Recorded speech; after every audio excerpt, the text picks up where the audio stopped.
So how do you practice? How do you practice a peak experience? And maybe you could walk us through a little bit of that. And I realize we should probably end this interview pretty soon. But anything you want to say about that?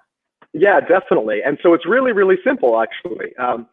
So the way to do it is to basically you harvest it from your memories.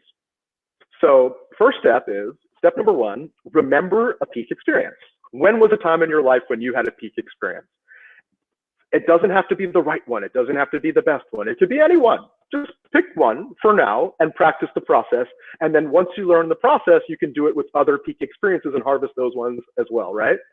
So think through your memory, comb through your memory and find one peak experience to work with. So that's step number one. Okay, step number two is when you remember memories, and this is a pretty cool thing from NLP. I love teaching this to people. When you remember memories, there's only two ways that you can encode them, basically. Okay, and some people tend to encode them one way, and some people tend to encode them the other way. So I'll just give you the answer now. So one way to encode them is you encode them just like you're encoding this now, like you're there.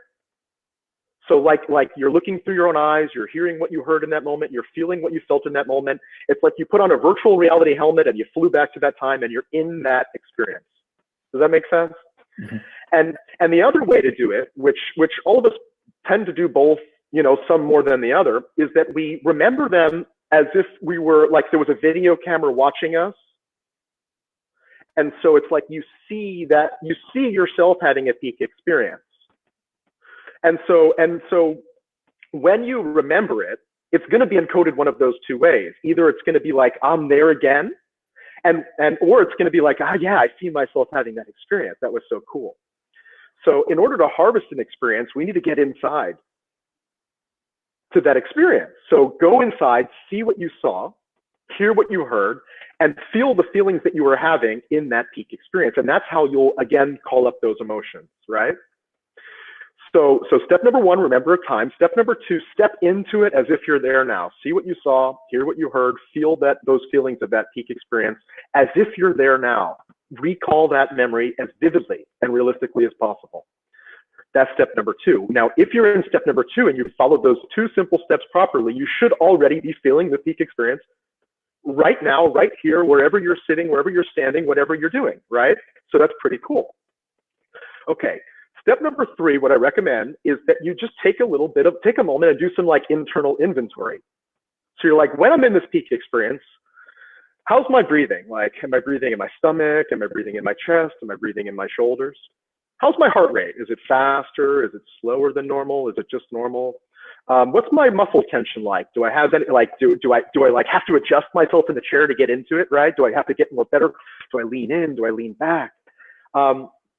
What's my muscle tension in my face, or like how do I do my face when I'm in that state? What's it like to look through the eyes of that state?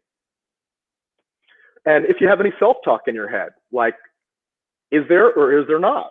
And if there is, like, what's the tone of voice, the speed of voice, the volume of the voice, and what are you saying to yourself? What are you believing in the back of your mind while you're there?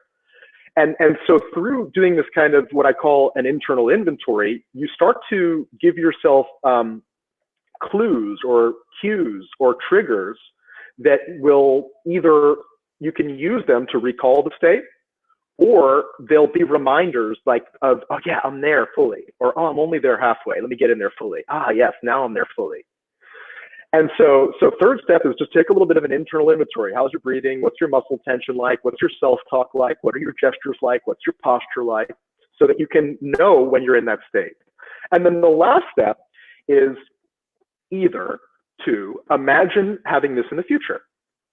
So our brain doesn't know the difference. Like I said, all you're doing all day long is you're modeling reality. So all you ever know really are your models. And we've all been in a dream so vivid that you wake up and you're like, oh my goodness, I couldn't believe that was a dream. And so one way we can install these peak performance states in our future is through mental rehearsal.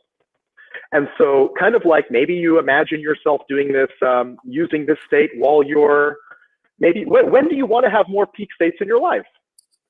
And now mentally rehearse stepping into them and having them there.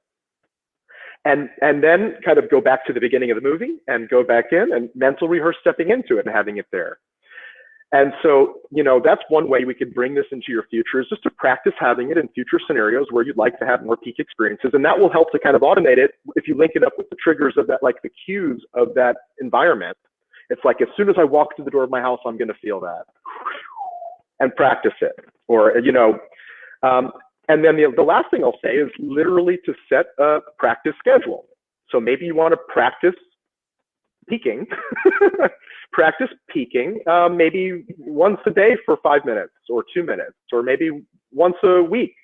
Every Sunday morning, first thing I do when I wake up is I harvest a peak experience.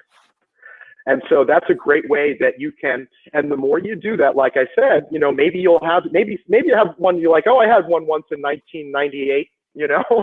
So it's like, if that's the last time you had a peak experience, wouldn't you like to practice that more often? So yeah, so step number 1, remember one. Step number 2, step into it. Step number 3, take a mental inventory. Step number 4, mentally rehearse having it in scenarios where you would like to.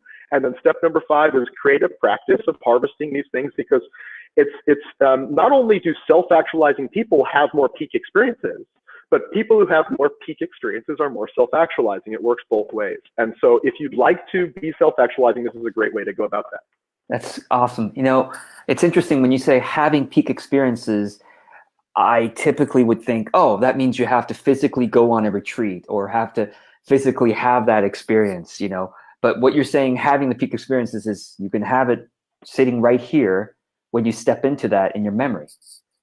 100%. And that's how all of our emotions work anyways. You see someone give you the finger and you get angry. You see, it's all just triggers firing off old responses.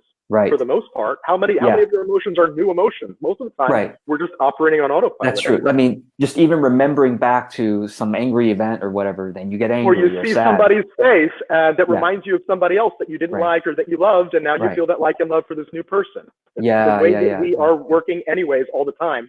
And so what we're doing with NLP and Neuro-Semantics is looking at how do you do the things that work, and how can we do them more often? How do you do the things that aren't serving you to get you to your outcomes? And how can we find better ways of going about doing that so we can get to our outcomes more quickly, more efficiently, and more joyfully? Awesome. Awesome.